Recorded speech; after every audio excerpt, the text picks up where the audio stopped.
Good news for the Eritrean government of President Isaias Afwerki. It seems that the Eritrean president, the Eritrean government don't need to do anything to weaken those groups which want to topple the government, which are working to start an armed movement to remove this government.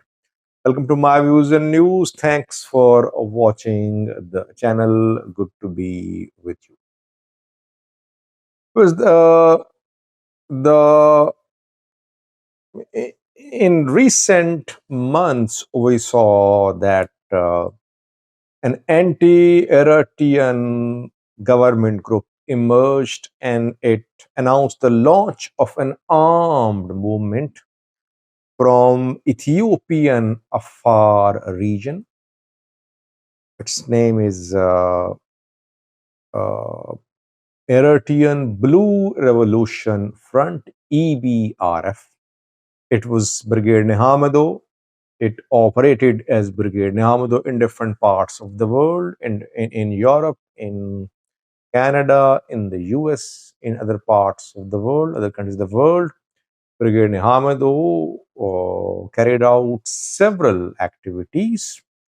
Then one chapter of Brigade Nehamado turned into EBRF, Eritrean Blue Revolution Front. It announced the launch of its armed struggle based in Ethiopia. We know it has established an office in Addis Ababa, firstly. Secondly, it has met with other Eritrean opposition groups in Ethiopia, like EANC. It met with Eritrean Afar National Congress, and its leaders visited Afar too. Kiros, Asfaha, Bijine, Gabrizgar, others were seen in Ethiopia. And it was being said that EBRF was going to launch or spearhead an armed movement to topple Isaias of the government.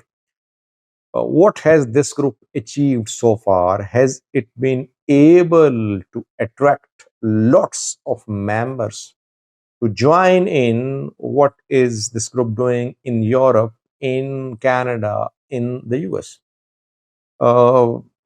Just a week ago, we heard that the group EBRF had hired a lobbying firm in the US, and its leaders are visiting US, by the way. I think Bijine is there, Kiros is there too. I'm confirmed about Bijine. So the group wants to engage with the US State Department officials. Most of the Eritrean opposition groups have been in contact with the US State Department, which has been backing them, funding them. But what matters for this group most is its activity on Ethiopian soil, its armed activity, its training. US support matters too, financial support from Ethiopia matters too, but question is, has this group been able to attract any Eritreans from abroad to join the group in its armed struggle against the Eritrean government? Well, I have been in contact with some people, and I've been monitoring the activities of the leader of the group. And what I have learned is that Kiros, Asfaha, Bijine, others are finding it difficult to convince Eritrean youths to come to Ethiopia to participate in the armed struggle against Eritrean president. So far, EBRF has not been able to convince a considerable number of Eritreans to join military training in Ethiopia. The group EBRF is backed by Ethiopian National Defense Force. ENDF wants EBRF people to bring Eritrean youths from abroad to participate in this armed group. ENDF is here in Ethiopia to train these Eritreans, to arm the Eritreans. But manpower is turning into a main issue for EBRF. So EBRF's initial momentum, which it had, is now losing pace reportedly because it does not have any people to support it. Practical support. I mean, there are people who are ready to donate money to EBRF. There are people who are ready to carry out activities in Europe. There are people who are ready to carry out fundraising for EBRF in Europe, in America. There are people who are saying, we will get you in contact with State Department. But when it comes to practical participation of Eritrean diaspora community in this armed struggle based in Ethiopia, then there is serious shortage of manpower for the EBRF. Firstly. Secondly, if why? Well, it's not hard to understand. I mean, why would Eritrean youths who secured their future by risking their lives to reach Europe and America would just return to Ethiopia and risk their residential status in Europe? I mean, if someone who has a European residential status and now he joins this armed struggle and the joining is confirmed visually, he could be in trouble. His papers could be withdrawn, his status could be in danger. And Eritreans risk their lives when they reach Europe. Especially in the past, they managed to reach Europe, but now it is becoming increasingly difficult for them to reach Europe from Eritrea. Why would these Eritrean youths risk their status in Europe? Why would they just return to Ethiopia? I mean, they'll be at the mercy of Ethiopian government. Ethiopian government can discard them anytime. That is why EBRF is not getting manpower for its operations.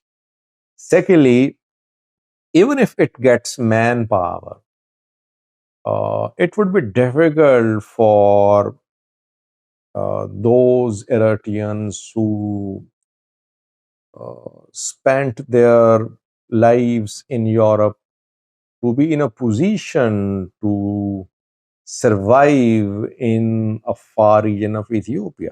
They'll have to survive in the far region of Ethiopia. They'll be trained there. They'll have to pass through a far to make inroads into Eritrea. And a far region could turn into a battleground. A far region is known for very harsh climate. A far region of Ethiopia, desert area. So will these European youths from Eritrea, will they be able to counter the harsh realities of climate in the far region of Ethiopia? It will be difficult for them.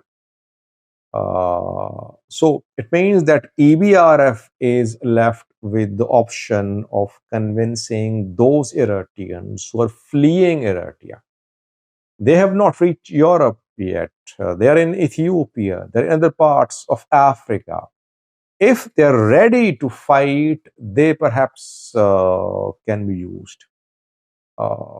They can be promised monthly salary, they can be promised other facilities, and they have not tasted the life of Europe, life in Canada and the US.